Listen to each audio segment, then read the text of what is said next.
Just around the corner in Washington, D.C., we have a very interesting individual called Pamela Geller.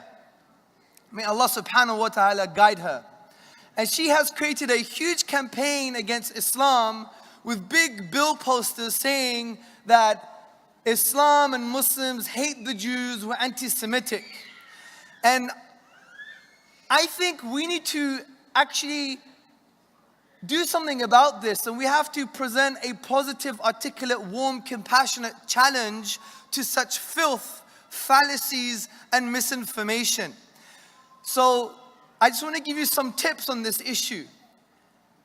When someone argues and says that we're anti-Jew and anti-Semitic, all we have to do is actually tell them what Jews have said about Islam. If we go to academia and we really become nuanced and we understand what is going on here, we will understand that the Jews have nothing but good to say about Muslims and Islam.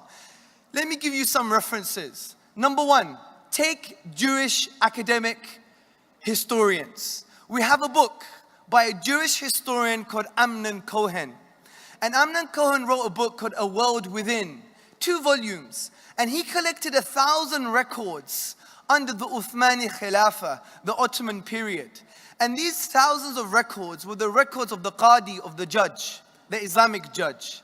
And he concludes, as a Jew, that although the Jews had freedom to go to the rabbinical courts, the majority of the cases, they freely chose to go to the Qadi because they knew under Islam there was justice.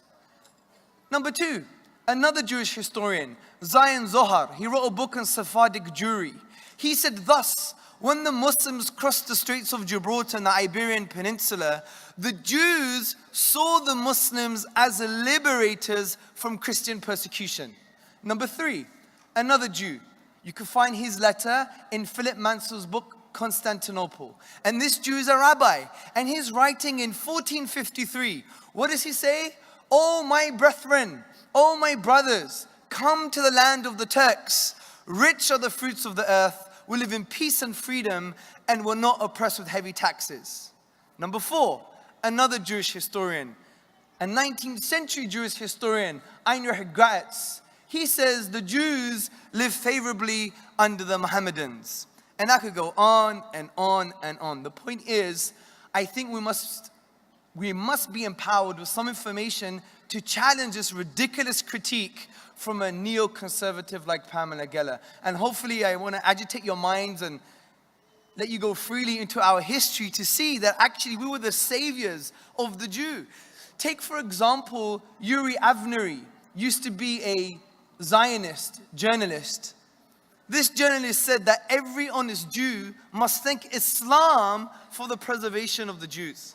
So hopefully, I want you to become empowered so you could articulate a positive case against this trash, frankly. It's just trash.